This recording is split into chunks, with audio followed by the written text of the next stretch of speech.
le citoyen, payeur de taxes et d'efforts, doit reprendre le pouvoir, sa voix forte. Les services publics doivent servir au peuple pour le bien, redonner, s'enfuir, reprendre. Bonjour, Daniel J. Côté, épisode 13 d'Équipodcast. Aujourd'hui, je vais parler de la famille traditionnelle.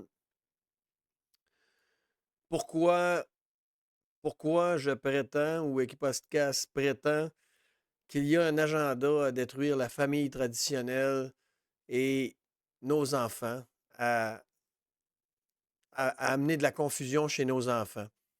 Avant de débuter, je vous invite à aller voir les autres contenus d'Équipodcast sur notre chaîne YouTube. Il y a des choses très intéressantes qui ont été faites, des sujets quand même d'actualité, traités comme celui d'aujourd'hui. Alors, merci pour vos encouragements. Un petit pouce, un commentaire, très apprécié. Alors, sans plus tarder, j'y vais. Donc, dans l'épisode d'aujourd'hui, on va tenter de faire la démonstration qu'il y a une destruction systémique ou systématique de la famille traditionnelle et à briser la nature profonde des enfants également. Depuis quelques décennies que c'est débuté, mais c'est encore en puissance 10, là, puissance grand V depuis quelques années là, dernièrement. C'est une question que je trouve extrêmement inquiétante, puis je vais vous le démontrer à l'aide de quelques graphiques. On va montrer les fortes tendances et les orientations au sein de nos gouvernements, de nos institutions occidentales surtout. Ailleurs, je ne peux pas parler, mais je suis au courant de l'agenda au niveau des institutions et des États occidentaux qui ont pour effet de réduire de façon alarmante la démographie dans tous les pays occidentaux que vous allez voir dans un instant. On va questionner à savoir pourquoi l'idéologie de gauche et l'idéologie mondialiste serait contre la famille traditionnelle, contre la vie, en favorisant une baisse de natalité. Et j'ai commencé, lorsque j'ai fait cette analyse-là, j'ai commencé à partir de la révolution qu'on a appelée la Révolution tranquille dans les années 60. Et qui a amené une réforme de l'éducation et de la santé majeure. Quand on parle d'éducation, ils ont retiré la religion, mais en plus de ça, ils ont retiré certaines valeurs chrétiennes. C'est pas tout mauvais, la religion. Quand même, ils ont bâti nos écoles là, au Québec et tout ça. Fait qu'il faut en prendre et en donner. Mais la Révolution tranquille a réformé deux points majeurs. L'éducation, où ils ont enlevé la religion ils ont fait une séparation de l'État et de la religion dans l'éducation. Ils ont commencé. Et ensuite, c'est la santé. Donc, l'accès plus facile à la pilule, qui a suivi avec l'avortement, etc. Et les tableaux que je vais vous montrer dans un instant au niveau mondial, depuis la Révolution tranquille, montre qu'il y a quelque chose d'inquiétant. Alors, je vous partage mon écran ici. Donc, vous pouvez trouver ça ici sur le site, sur ce site. Et puis, vous avez juste à faire un arrêt d'écran. Donc, les taux de fécondité par État. Donc, vous voyez, en 1950, ici, là, dans le coin, il y a une petite charte, là, ici. Quand c'est vert foncé, là, c'est plus que 5 enfants par famille. Donc, pour assurer que notre survie ou notre famille se continue, il faut faire au moins 2,1 enfants par couple. Là, dans ce cas-ci, quand c'est vert foncé, plus c'est vert, plus c'est d'enfants. Lorsqu'on arrive dans le jaune, on est à borderline. Et quand on tombe dans le orange, ben là, il y a moins d'enfants qui se font. Alors ça, c'était la photo en 1950. On s'en va en 1960 ici. Taux de fécondité par État et territoire. Donc, vous voyez que c'est encore quand même assez vert. Au Canada, aux États-Unis, on était à plus de 4 enfants par famille en 1960. En 1970, il y a une baisse marquée. Vous venez de le voir, là, on était, je dis, à 4 enfants par famille. Puis là, tout d'un coup, en 1970, on descend à moins de 2,5 enfants par famille. Donc, ça commence, ils ont mis orange. En 1980, 10 ans, à tous les 10 ans, vous voyez la rapidité avec laquelle la baisse de natalité ou les taux de fécondité descend rapidement dans les pays occidentaux. Là, ici, vous voyez l'Europe, l'URSS, la, la France, l'Angleterre. On est en deçà de depuis 1900, 2 enfants par famille depuis 1980. Et là, on s'en va en 1990 et ça s'étale un petit peu partout. On est rendu en Australie ici, tous les pays d'Europe et en haut. La Chine, ça commence à descendre. Dans le jaune, ils sont à 2,5, à 3 enfants. Mais regardez les pays occidentaux. OK?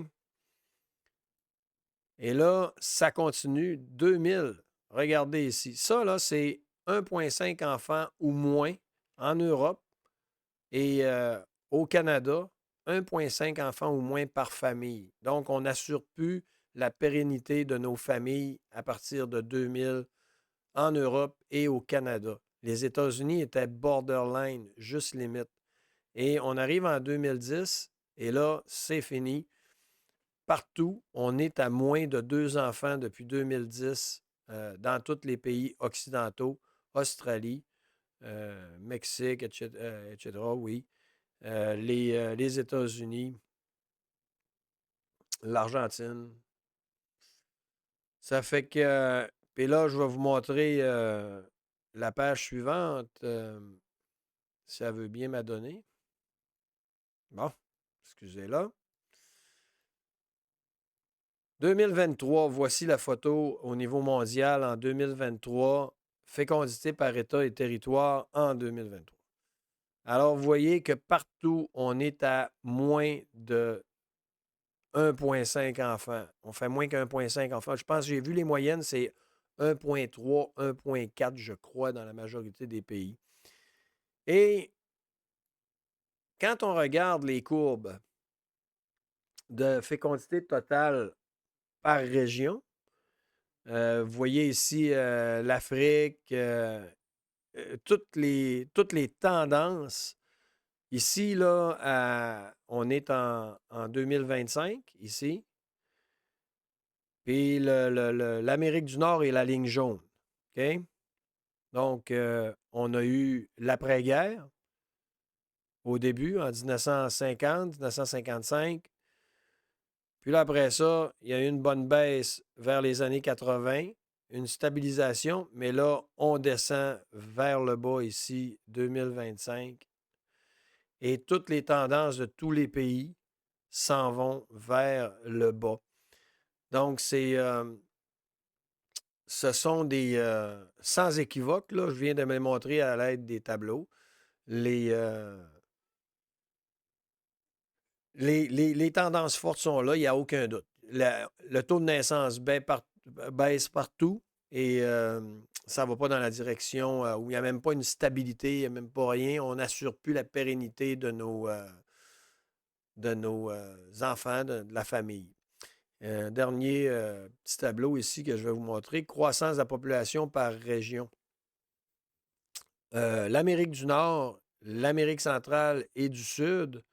L'Amérique du Nord, c'est jaune. Vous voyez ici où ce qu'on est, la croissance de la population, là, c'est pas très, très rapide. Et là, si vous allez voir le World O-Meter au niveau de la croissance, je vais vous dire que ça monte pas vite.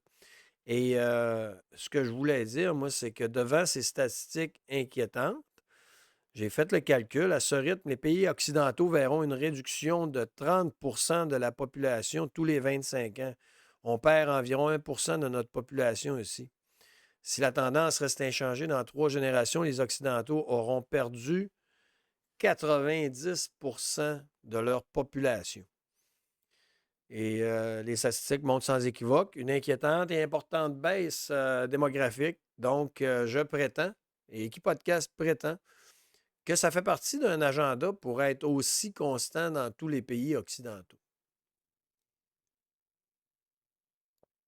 Et j'aimerais qu'on commence par le contrôle de la population. Henry Kissinger, pour ceux qui ne le connaissent pas, c'était un solide influenceur dans la politique américaine et politique mondiale, impliqué un peu partout. En 1974, il a fait une note d'étude en collaboration avec la Sécurité nationale des États-Unis, Richard Nixon, etc., Gerald Ford. Ils ont fait une analyse de ce qui était dangereux au niveau de la croissance démographique pour les États-Unis. Et il y a ressorti 4 points principaux de cette National Security Study Memorandum 200, fait en 1974 par Henry Kissinger, je répète. En résumé, ils ont fait 4 observations principales. La première, c'est que la croissance démographique des nations étrangères, donc les autres pays que les États-Unis, peut entraîner une opposition aux États-Unis. Ça fait que là, ils ont dit, OK, si les autres pays ils ont plus de monde, ça peut être dangereux pour les États-Unis. La deuxième observation, c'est que les États-Unis comptaient sur les pays sous-développés pour obtenir facilement des ressources naturelles. Donc, ils disent, où est-ce qu'on va s'approvisionner maintenant? Les taux de natalité, troisième recommandation ou troisième note, les taux de natalité élevés se traduisent par une augmentation du nombre de jeunes qui s'opposent au gouvernement. Donc, ils n'aimaient pas le fait que des gens s'opposent au gouvernement. Et les entreprises américaines sont vulnérables aux interférences des gouvernements étrangers qui ont une population croissante. Ça, c'était les 4 éléments qui avaient retenu de cette rencontre-là en 1974, je répète. Puis Kissinger a commencé à s'impliquer à travers le World Economic Forum dans une vision plus mondialiste dans les années 60 pour ensuite, en 74, faire ce test-là. Puis là, je vais vous montrer un article qui sort du Wall Street Journal aux États-Unis. Et je l'ai traduit, les milliardaires tentent de réduire la population mondiale selon un rapport. Ça date du 26 mai 2009. Et les personnes ils se sont réunis, les personnes les plus riches du monde, dont Bill Gates, Warren Buffett, Rockefeller, Eli Broad, que je ne connais pas, George Soros, Ted Turner, Oprah Winfrey, Michael Bloomberg, d'autres qui disaient qu'il y avait un besoin de réduire la population mondiale. Selon eux, les milliardaires, là, ils disent c'est dangereux, il faut réduire la population mondiale. Donc, quand je parle d'agenda, eh bien, ils ont mis en place des individus, selon ce que je comprends, ou des milliardaires qui se sont rencontrés pour dire on n'aime pas ça, qu'il y ait ce qu'on appelle, nous, une surpopulation. Ce que moi, je crois, c'est qu'à partir de ces années-là, 70 et plus, ils ont décidé de planifier, de mettre en place des gens contrôlables. Et c'est ce que je vais tenter de démontrer avec quelques clips et la misère avec mon Internet aujourd'hui. Donc, j'y vais avec Trudeau. On va commencer par notre Trudeau du Canada. Un passé criminel pour Trudeau, OK? Alors, j'espère que ça s'est... oui, ça s'est chargé. Je ne mettrai pas le son, si vous permettez. Mais Trudeau avait eu recel d'armes et trafic de stupéfiants. Et à 46 secondes de ce vidéo-ci, il montre l'extrait où tout le monde en parle avait avait demandé à Trudeau est-ce qu'il regrettait ses gestes. C'était à refaire. Pourquoi? Les 5 Hells Angels qui subissaient un procès pour meurtre à la suite de la méga opération Shark, c'était en 2009. Puis il se passe quoi à ce moment-là avec le tatouage? Alors, voyez-vous, déjà en partant, on a un Trudeau qui est impliqué dans sa jeunesse, il était dans le crime organisé, dans les motards, et il est devenu, grâce à son père, premier ministre du Canada, mais il est impliqué. Puis là, on va pousser l'analyse de notre cher premier ministre. Je vous montre un extrait. Dernièrement, il y a eu avec Puff Daddy des allégations. Émerge que Justin Trudeau aurait été impliqué avec Puff Daddy, avec des enfants, et ça va loin. On parle même qu'il y aurait eu des morts dans ces affaires-là. C'est des allégations, c'est pas prouvé, c'est pas démontré, mais ça commence à sortir de plus en plus. Ensuite, on va aller avec le meilleur ami de Justin Trudeau, qui a été reconnu coupable d'avoir eu de la pornographie juvénile. Et il dirigeait un réseau de pornographie mondial. C'était un très proche et ami de Justin Trudeau. Et ça a été en août 2020, cet article-ci. Son nom, c'est Christopher Charles Ingvelson. Donc, c'est vérifiable. Qu'est-ce que c'est vérifiable? Je l'ai fait pour vous, puis je l'ai vérifié plus d'une fois pour être certain, parce que je ne veux pas sortir n'importe quoi. Un autre point que je vais vous montrer ici, c'est un proche de la Fondation Trudeau et toutes ces choses-là, qui s'appelle Peter Daglish, qui a été également accusé c'est difficile, je ne veux pas trop en dire, mais en tout cas, il a été accusé d'avoir agressé des enfants également.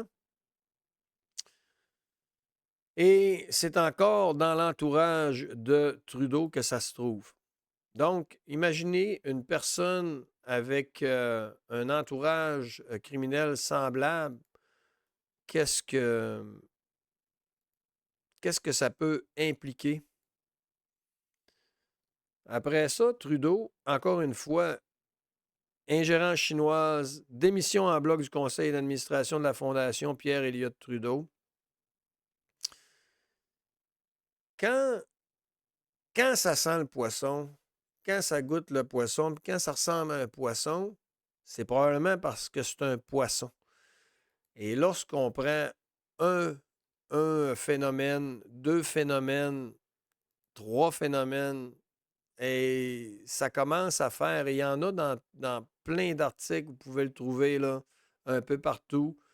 Trudeau Best Friend, un récipient de l'Ordre du Canada qui avait été nommé par Trudeau, Peter Daglish, arrêté pour la pédophilie au Népal. Vous savez, moi, dans mon entourage, à date, j'ai pas de gens comme ça qui se présentent. Ça fait que on voit qu'il y a quand même que Trudeau est un individu extrêmement compromis. Et je ne sais pas comment vous le dire. Ensuite, je vais vous poser la question. Je vais traduire en français avant de vous le montrer. À Toronto, comment des personnes se retrouvent dans des positions ministre de l'Éducation en Ontario, Benjamin Levin, professeur à l'Université de Toronto, coupable d'accusations d'exploitation d'enfants. Moi, ça me fascine comment ces personnes-là se ramassent toujours dans des positions très, très proches des enfants. Ils recherchent ça. Hein. C'est important pour eux d'être proches de ce qu'ils aiment le plus. Une autre chose qui montre que Trudeau est compromis, c'était dans le Buffalo Chronicle. L'accusatrice de Trudeau, Wes Gray, était bien plus jeune qu'on le pensait à l'école. Donc, ici, j'ai fait un résumé de tous les liens qu'on peut trouver où des proches de Trudeau sont toujours mêlés à des affaires louches et inacceptables. Hein? Puis je vais aller plus loin. Je vais vous demander, moi, pourquoi Trudeau, là, si vous faites juste une petite recherche, Trudeau, fierté gay, OK? C'est incroyable comment vous allez trouver article après article de Trudeau qui s'affiche. Écoutez, c'est hallucinant, là. Trudeau Gay Pride à Toronto. Trudeau, à la colline parlementaire, met le drapeau de la fierté gay. Marche aux fierté gay de Vancouver. Fait que là, il est allé à Toronto, Vancouver, Montréal, Ottawa. Ça finit plus. Donc, pourquoi il n'encourage pas la famille traditionnelle? Il y a 3 enfants, mais c'est. Puis j'ai fait une recherche, j'ai dit Trudeau, famille traditionnelle ou. Puis c'est extrêmement rare, tu vas avoir 1 ou 2 articles où il encourage ça. Donc, est-ce que ça fait partie d'un agenda? Est-ce qu'on peut dire que ça fait partie d'un agenda? Ben, je crois que oui, moi. Puis ça me fascine. Puis je vais continuer avec maintenant la politique américaine. Si on prend... ben, c'est ça. Donc, on va dire pour Trudeau, là, il installe un narratif extrêmement anti-famille, anti-tradition. Et je viens de le démontrer, je crois. Pourquoi il pousse tant un narratif disproportionné avec la fierté gay, le transgenrisme, les drag queens, plutôt que de dire on va mettre en avant la famille traditionnelle, on va pousser des incitatifs. Donc, il y a quelque chose de très inquiétant de ce côté-là. Maintenant, si on va du côté des États-Unis, un instant, je vais trouver l'extrait là, où je trouve que je vais mettre le film. Je vais laisser aller le film. Je ne sais pas si les gens ont entendu parler de Creepy Joe, là, parce que ça serait un sniffer. Il aime bien sentir les cheveux des jeunes enfants et les coller de façon inquiétante.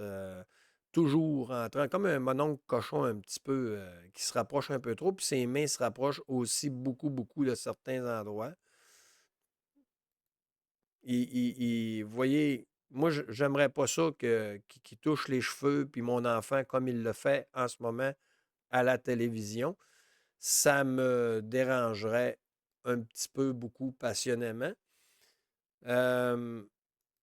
Et on parle toujours, je reviens tout le temps, aujourd'hui, on parle de la destruction de la famille traditionnelle puis des enfants. Hein.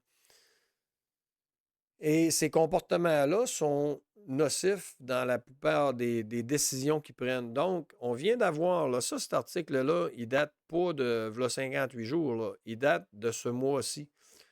Un scandale frontalier de Biden, 320 000 enfants. Est-ce qu'on peut réaliser ensemble, s'arrêter une seconde, là? 320 000 enfants migrants portés disparus. L'ouverture des frontières permet le trafic d'êtres humains.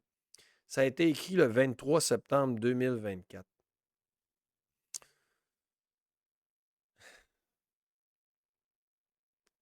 Si ce n'est pas un agenda, à un moment donné, il faut arrêter de se fermer les yeux.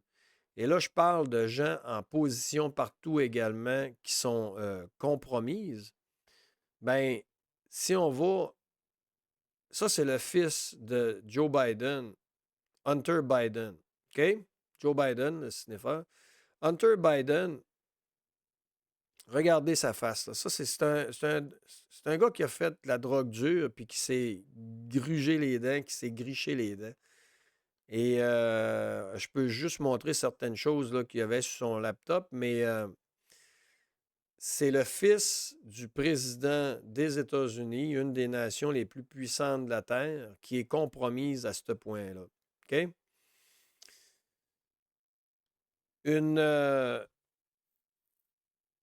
une dame qui travaillait aux États-Unis dans la santé puis les services humains euh, à Washington, Madame Tara Lee Rodas, Rodas, R-O-D-A-S, Tara Lee Rodas, dit que les politiques de Biden facilitent l'exploitation et la maltraitance des enfants migrants. Dernièrement, ils ont fait, j'ai vu, ils ont appelé un numéro d'une personne qui accueillait un enfant migrant et sont tombés dans un bar de prostitution et de danse, puis tout ça. Et c'est là que l'enfant avait été envoyé. Et si on commencerait à faire des tests, ça serait l'enfer, là, mais on parle de 320 000 enfants ici. Là. C'est d'une gravité hallucinante. Et ça, c'est la haute direction de la présidence des États-Unis, avec Kamala Harris également, qui ont pris ces décisions-là. En ce moment, la dame a dit il est plus facile d'obtenir un enfant non accompagné que d'acquérir un animal de compagnie. Donc, quand je parle de briser la famille traditionnelle et briser nos enfants également, un enfant qui a été violé, un enfant qui a été maltraité, il est brisé. Ça ne lui tente pas d'avoir des enfants ou il va rester avec une violence intérieure. Et c'est du trafic humain encouragé par des gens compromis et louches à la tête de pays. Je vais poursuivre avec d'autres personnes compromises. On est au Capitole, on est à Washington.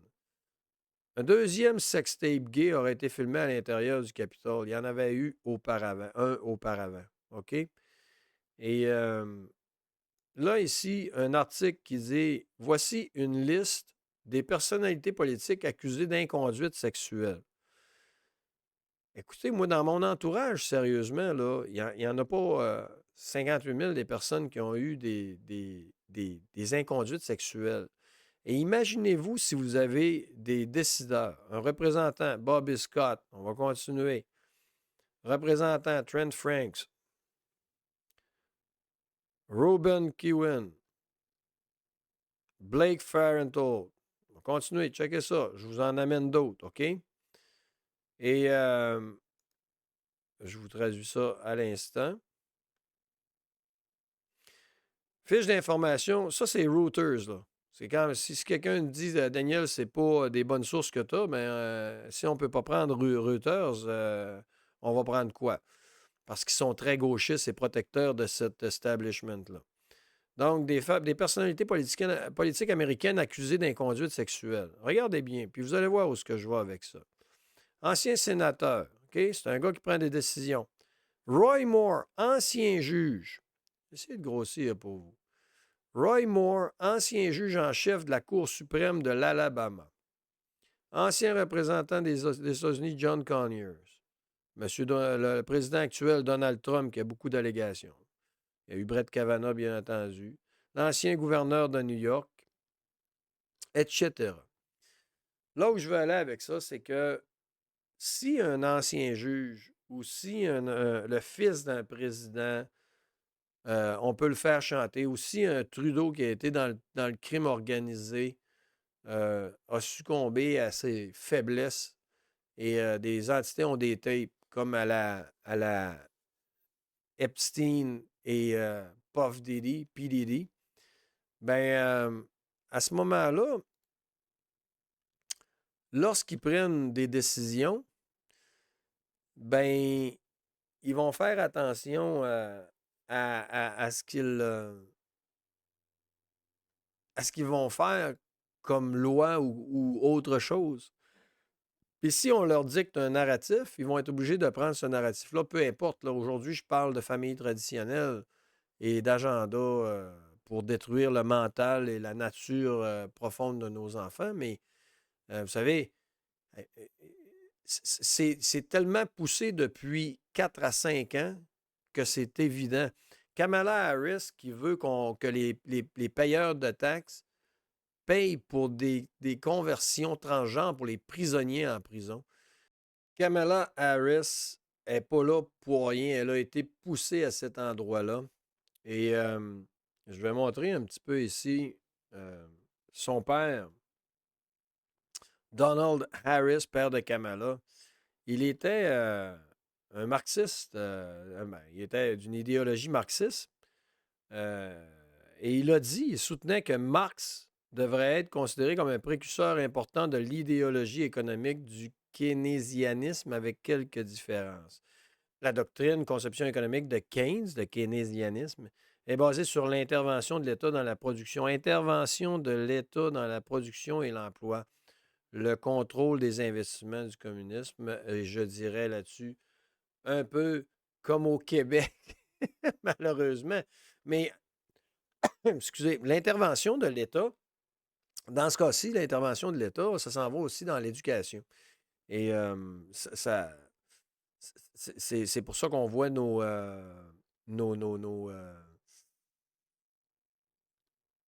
premiers ministres voir et vouloir et pousser pour que nos enfants aillent le plus tôt à l'école et donner ce qu'on appelle les garderies gratuites, mais ce ne sont pas gratuites du tout, qui sont extrêmement déficitaires pour tous.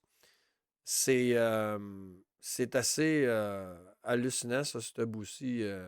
Je veux continuer aussi avec quand on parle de gens compromis qui vont mettre en place l'agenda qu'on leur dicte. Il y a aussi Obama. Obama, son chef qui a été trouvé mort à l'intérieur de un genre de pond là, pour un petit lac artificiel. Puis, si je vous amène ici, il y a Larry Sinclair qui a écrit un livre qui a appelé Barack Obama Cocaïne, sexe, mensonge et meurtre. Il n'y a pas eu de poursuite pour ça. Le monsieur Sinclair qui a écrit ce livre-là n'a pas eu de poursuite de la part d'Obama. C'est hallucinant, là, ce niveau être compromis autant que ça. Moi, je ne pourrais pas avoir un emploi si j'étais aussi compromis que ça. Et je continue avec Obama ici, là, et plus. Regardez les politiciens, comment c'est pas beau. C'est vraiment pas beau. Les élections américaines 2004, les liens entre Puff Diddy, Obama, Trump, Clinton, Harris, mais nom de Dieu, quel genre de relation et de vie ces gens-là ont. Je ne sais pas comment prendre ça, mais vous savez, si on prend aussi Bill Clinton qui a été associé avec Lil Epstein et combien d'autres, un de la royauté, Edward, je pense, Prince Edward. Puis Bill Clinton qui a eu l'affaire Lewinsky, Hillary Clinton et Bill Clinton qui sont proches des Podesta. Si vous allez voir Tony et John Podesta, ce sont des gens extrêmement troublés, reliés à de la pédocriminalité. Ils ont des peintures d'enfants qui se font martyriser. Et ça, ce sont des amis aux Clinton. Et parlant des Clinton, je vais vous montrer un article qui date de 2000. Les Clinton se moquent du trafic sexuel. C'est le Wall Street Journal encore une fois. Ça ne sort pas de nulle part, là. Ces derniers mois, l'administration Clinton a fait pression pour que les Nations unies adoptent un protocole qui donnerait une légitimité à la prostitution et à la pornographie hard. Puis j'ai fait une recherche rapide, là. Si vous allez voir, puis je peux pas tout montrer, là, parce que... Mais Jeffrey, les figures politiques qui sont compromises, il y en a, vous faites des recherches, là, Jeffrey Epstein, figure politique compromise. Il y a des listes et des listes à ne plus finir.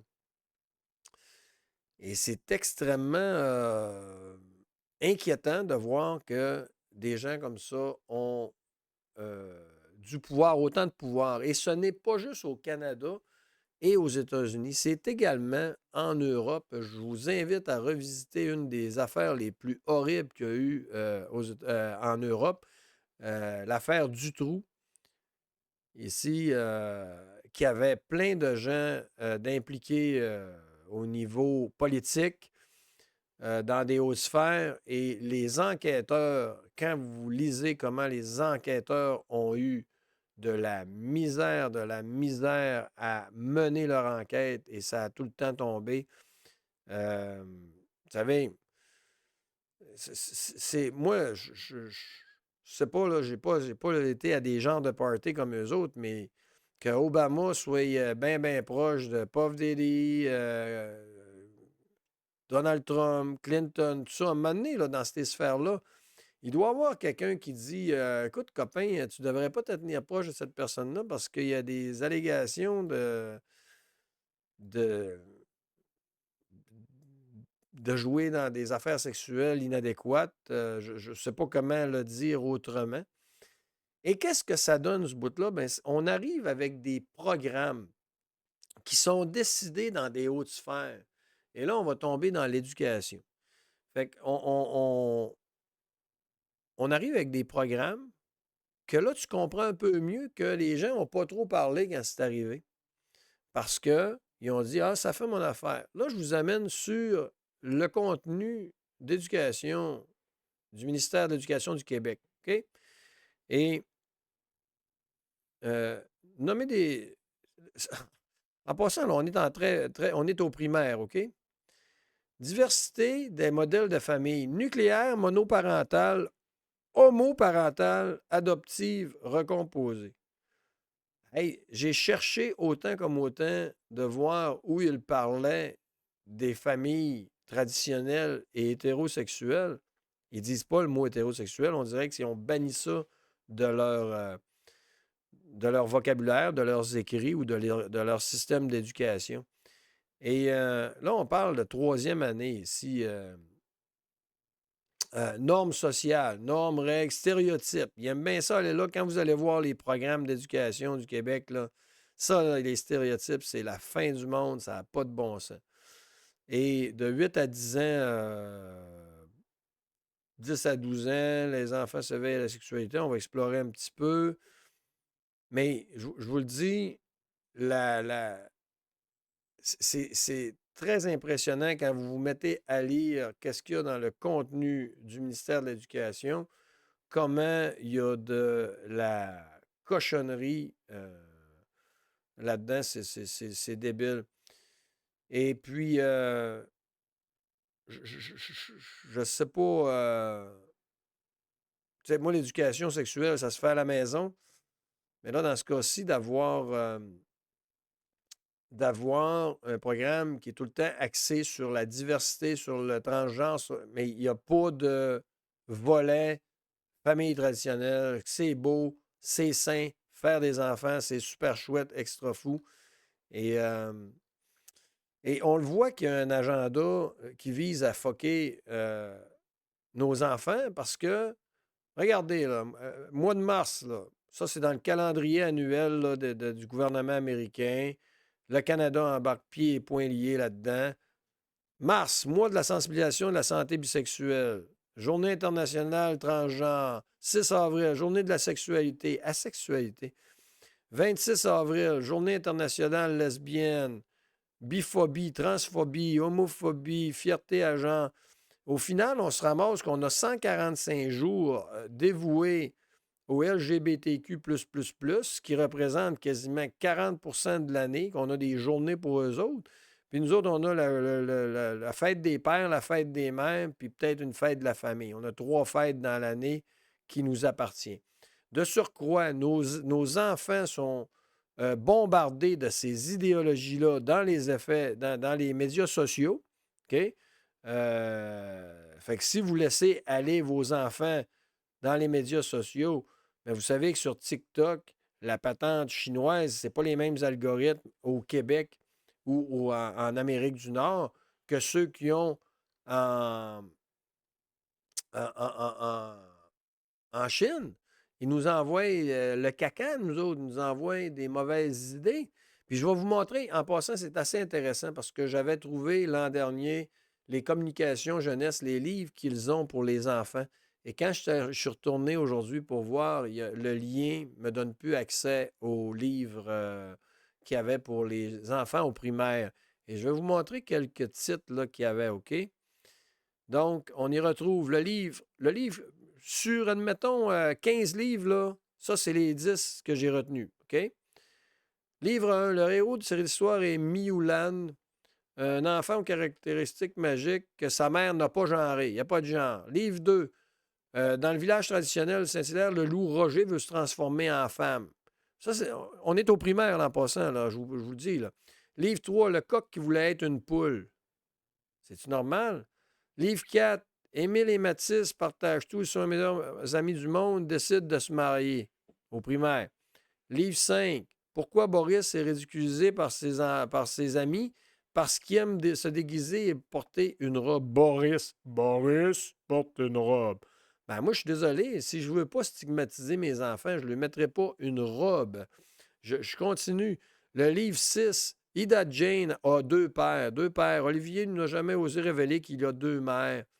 Il ne sait pas qui est son père. Puis là, ça fait, hey, ça, c'est pas. Ça fait des belles. Aucune confusion. Là. Je ne sais pas c'est qui ma mère, je ne sais pas c'est qui mon père. Puis là, ils se rencontrent. Puis c'est vraiment représentatif des couples qui ont des enfants, je trouve, comme livre hein, pour nos enfants. Livre 7, le sujet, là, je vous dis les sujets. Les couples de même sexe n'ont pas toujours été acceptés dans la société. L'homosexualité était considérée comme une maladie. Puis là, je précise, là, moi, je n'ai rien contre l'homosexualité, mais est-ce que c'est nécessaire d'avoir ces livres-là au primaire? Est-ce que les parents sont capables de faire cette éducation-là? La réponse, c'est oui. Donc, pourquoi ils se mélangent? Ils se mêlent de nos affaires de parents à l'école. Livre 8. Le titre du livre 8, Mon frère est une fille. On est au primaire. Livre 9. Après leur cours de gym, un ami de Dylan ne trouve plus ses vêtements et décide d'enfiler la jupe de sa sœur. Puis là, il aime ça. Ça, c'est un livre pour enfants encore. Très pertinent. Livre 10. On est loin des fables de La Fontaine. On est loin de Voltaire. On est loin de grands titres qui apprennent vraiment la langue française. Livre 10. Mon père savait depuis tout petit qu'il était une fille et non un garçon. Certains se posent des questions sur leurs orientations sexuelles et sur leur identité de genre. Donc, voilà. Donc, un calendrier qui donne 40 des jours au transgenre. Je reviens. La question du début, c'est moi, Équipodcast et moi, Daniel Gicoté, je maintiens qu'il y a un agenda depuis les années 60 à détruire la famille traditionnelle, à travers abaisser le taux de naissance et puis à compromettre des personnalités politiques qui prennent des décisions. Et ça, c'est au final, les pions qu'ils mettent dans l'échelle, là, ça descend. Tu as le décideur en haut, le juge compromis, le politicien compromis, le Trudeau compromis, qui là, eux autres, poussent leurs agendas à travers nos taxes et impôts qu'on paye, qui disent « Hey, on va pousser là, la confusion de genre, puis l'agenda woke à travers l'éducation. » Puis là, ça, c'est enseigné par des profs. Puis cette année, là, il manquait 5000 profs. Fait qu'ils prennent des profs non formés qui, eux autres, questionnent, remettent absolument rien en question. Ils ne questionnent pas du tout. Et puis là, on se ramasse avec qu'est-ce qu'on a comme résultat. Puis je vais aller plus loin que ça. La confusion va tellement loin. Puis l'accès aux enfants est tellement pas surveillé. Moi, je me souviens, là, il y a 3-4 ans, là, si je disais que le vaccin était pas bon ou que je voulais choisir le vaccin ou j'avais des doutes sur la qualité des vaccins COVID, je me faisais censurer, bannir pendant 30 jours mes pages Facebook. Si j'allais sur YouTube, il y avait tout le temps des annonces, t'enlevais des affaires. Fait qu'ils sont capables d'arrêter du contenu. Mais je le mettrai pas, mais je veux que vous voyez un hacker connu, OK, qui travaille du bon côté. C'est Ryan Montgomery. Il est écrit ici.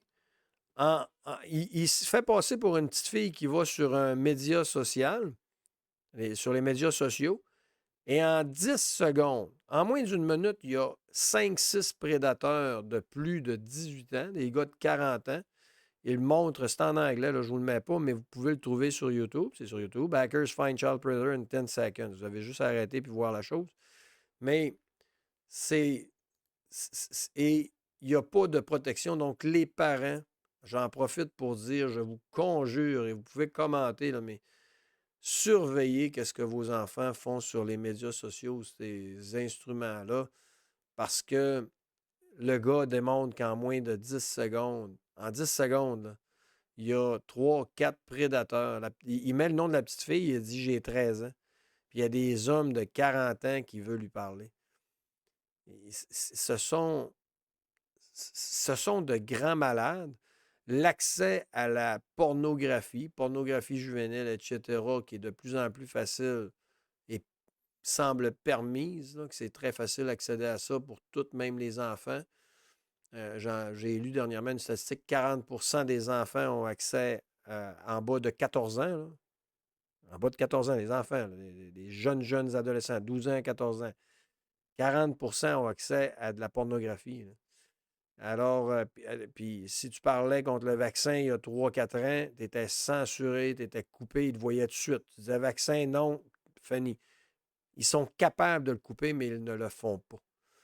Et c'est pour ça que je vous dis que les décideurs, ils ont été compromis, il y a un agenda et ils veulent pousser ça et la confusion. Puis je vais venir à la fin pourquoi ils le font. Pourquoi ils poussent un agenda semblable. Et où en étions-je? Puis là, on se ramasse avec, plus loin que ça, des DPJ. OK? Je ne sais pas si je vais aller avec la DPJ. Bien, la DPJ, il y a eu des drames sexuels dernièrement. Et aussi, lorsqu'on tombe, je pourrais le cliquer direct là. Est-ce que j'ai ça? Non, j'ai perdu DPJ, mais si vous cliquez DPJ, scandale sexuel, je pense que c'est Trois-Prairies ou quelque chose du genre, et d'autres, beaucoup d'autres, où des enfants sont arrachés de leur famille et sont mis dans un milieu qui n'est pas plus sain. Et c'est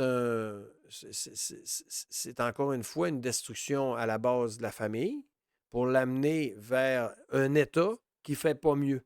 L'État ne fait pas beaucoup mieux dans ce cas-ci.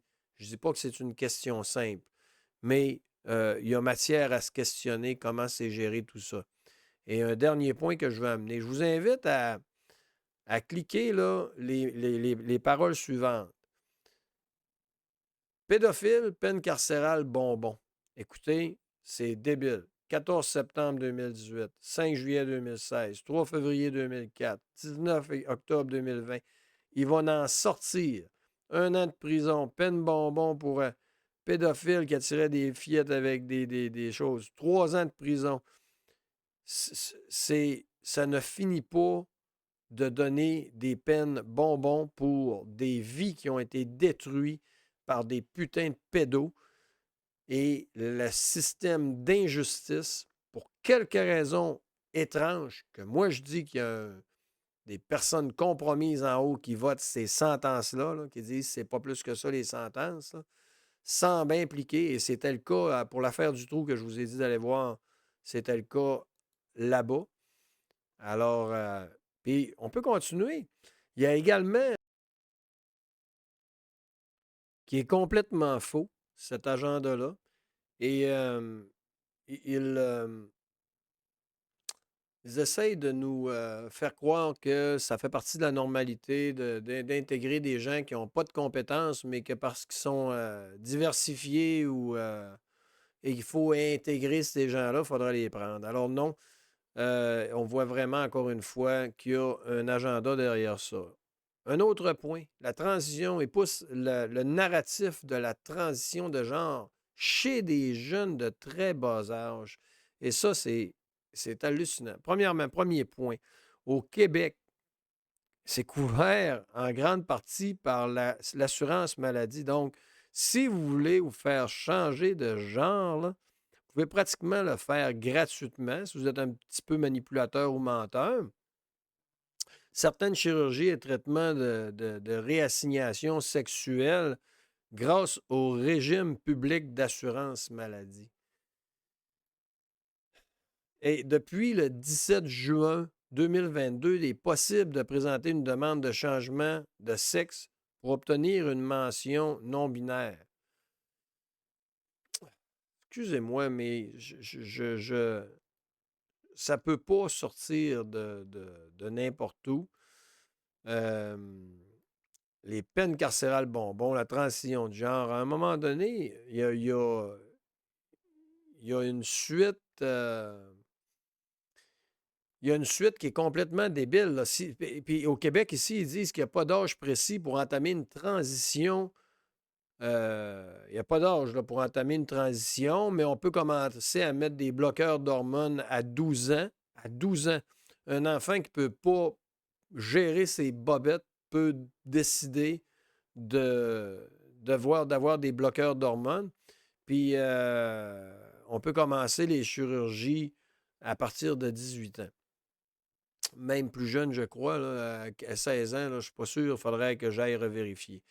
Donc, ma question, c'est pourquoi, là, on arrive, là, j'ai démontré qu'il y avait quand même plusieurs facteurs qu'on pouvait mettre qui démontrent qu'on a des personnes corrompues, on a une baisse démographique, on a tous ces éléments-là, on a des liens avec Epstein, Puff Daddy, etc. Pourquoi les mondialistes souhaitent-ils détruire la famille traditionnelle et détruire l'enfant à partir d'un très bas âge à travers un agenda woke, un agenda de confusion de genre, etc. Bien, certains points que j'ai réfléchi, que j'ai sortis, que je vais vous montrer. Le premier, c'est uniformisation des valeurs et réduction des identités culturelles. Lorsqu'on arrive à détruire l'identité d'une personne, elle est beaucoup plus malléable. Donc, on encourage une culture et une idéologie homogénéisée, favorisant des valeurs universelles pour être plus compatibles avec une idéologie mondialiste.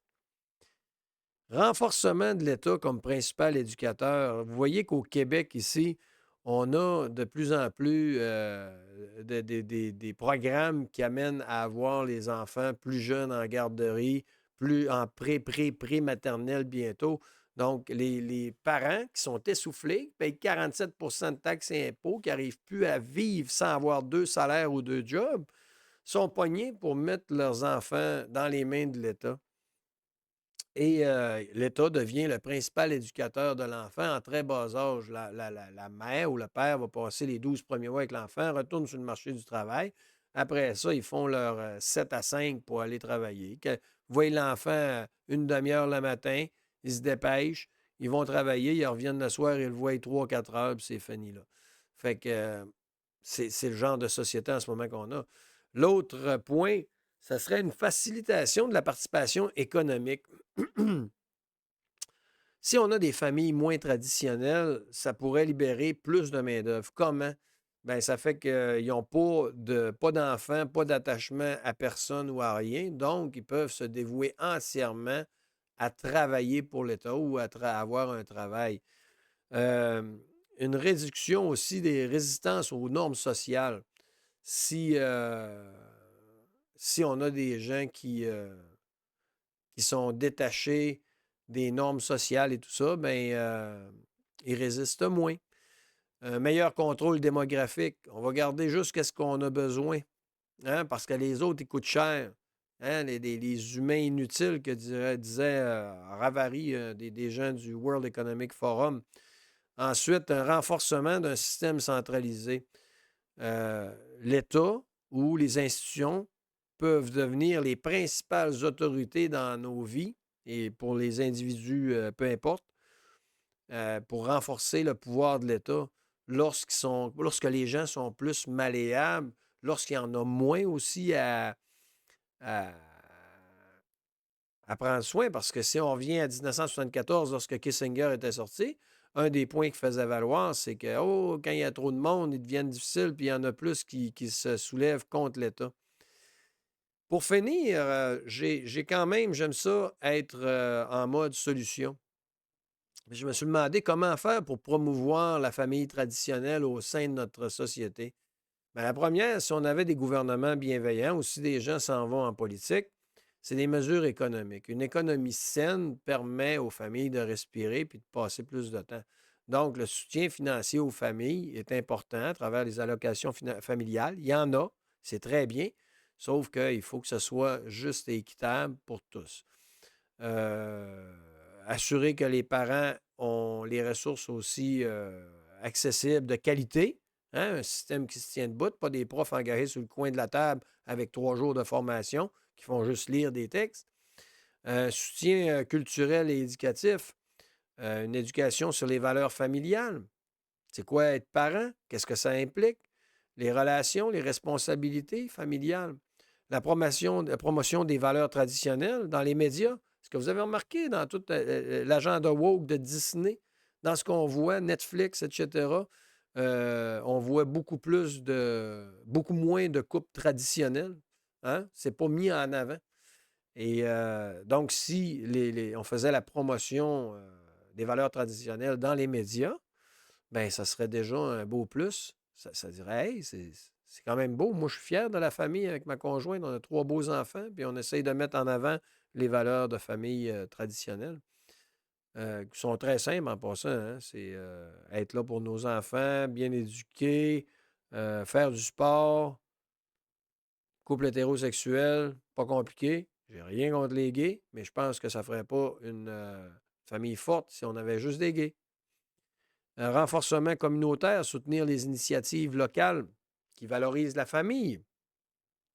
Ensuite, pour les compagnies, une politique d'équilibre travail-vie privée flexible. Les horaires de travail. On ne l'a pas pire, alors il faut la maintenir. Soutien à la natalité. Plutôt que de soutenir des transitions de genre qui coûtent une fortune puis qui peuvent briser au niveau psychologique, hein, après, parce qu'une fois que c'est fait, on ne revient pas en arrière, les briseurs de puberté, etc. Donc, soutenir ce côté-là, la famille, ça serait mieux que soutenir la mort assistée pour réduire la population, encore une fois, ou la démographie. C'est tout, en ce moment, tous les incitatifs sont mis envers des choses des éléments. La mort assistée, facilitée, l'euthanasie, qu'ils appellent, mais c'est du suicide assisté, les transitions de genre, le wokisme, etc., l'inclusion, les stéréotypes. Mais il n'y a rien de mal avec un stéréotype. C'est tous des faux narratifs. Donc, le soutien à la natalité, ça serait bien, ça. L'aide au logement, ça en serait un autre incitatif. Renforcer ou dire que rester ensemble longtemps, ben, ça crée une meilleure richesse. C'est important d'expliquer aux gens. Moi, je vois des gens là, à plein dans mon entourage qui sont séparés. Fait que là, on sépare un patrimoine en deux. Là, les enfants se promènent à gauche, à droite. Fait que plutôt qu'avoir une famille riche, on se ramasse avec 2 personnes qui vivent dans la précarité. Après ça, on va appeler ça des super moms. Allez, venez me dire si vous êtes plus heureux de même. Mais c'est parce qu'il faut apprendre à bien choisir au départ avec les bonnes valeurs, etc. Donc, c'est les choses que je dis qu'il faut mettre à l'avant. Est-ce que c'est parfait? Non. Moi, j'ai vécu une séparation avant d'être avec ma conjointe aujourd'hui. Il n'y a rien de facile, mais j'aurais aimé avoir l'éducation ou le support pour dire hey, quand tu fais ce move-là, c'est important de bien choisir. C'est pour la vie. C'est une responsabilité envers nos enfants. Puis les enfants, je crois je regarde mes enfants, là, je crois qu'ils apprécient beaucoup la stabilité qu'on amène dans le couple qui dure depuis 25 ans maintenant. Et des réformes sociales et légales pour protéger les droits de la famille, puis promouvoir les familles nombreuses. Parfois, on se fait dire hey, 3 enfants. Ben oui, il n'y a rien là, 3 enfants. Ça fait que dire 3, 4 enfants, des incitatifs qui iraient vers ça, ça serait extraordinaire. Alors, je maintiens, moi, quand je regarde tout ça, que c'est important de voir qu'il y a quelque chose d'extrêmement inquiétant dans la baisse démographique que j'ai montré au début à travers les tableaux. Si on ne fait rien dans 3 générations, on va avoir réduit notre taux de natalité, là, les personnes originaires d'ici, de 90 L'année passée, la démographie du Canada a été maintenue à travers 94 d'immigrants. C'est pas le taux de naissance qui a maintenu ça, là. Ce sont les immigrants qui ont maintenu le nombre d'habitants au Canada l'année passée. Et on n'avait pas les logements ou quoi que ce soit pour les accueillir, comme vous savez. Puis là, Trudeau recule. Alors, je veux qu'on se questionne ensemble sur qu'est-ce qu'on peut faire pour arrêter cette baisse de natalité, pour remettre la famille traditionnelle à l'avant. Il y a sûrement des choses à faire, mais il faut être conscient à ce moment-ci qu'il semble y avoir un agenda avec des gens qui sont soit compromis ou je ne suis pas sûr, mais je sais que ça inquiétait bien gros dans les années 70, M. Kissinger et toute sa gang de mondialistes. Alors, sans avoir mis ça en place. Sur ce, je vous remercie beaucoup pour ceux qui ont écouté. Je remercie les 180 abonnés qui nous appuient. Faites un pouce, commentez. Si vous trouvez que mon débit n'est pas assez rapide, je vous invite à mettre ça à 1,25 la vitesse. Mais ce n'est pas nécessairement facile. Aujourd'hui, j'ai eu quelques problèmes techniques. Et à la prochaine, si Dieu le veut. Au revoir. Le citoyen, payeur de taxes et d'efforts, doit reprendre le pouvoir, sa voix forte. Les services publics doivent servir au peuple pour le bien, redonner, s'enfuir, reprendre le contrôle qu'on a perdu. Reprendre, faire entendre notre vue. Le citoyen fort et fier doit se faire entendre, retrouver son air et ensemble se défendre. Les services publics pour nous amener, y aurait pour aider chaque vie, c'est notre droit sacré. Reprendre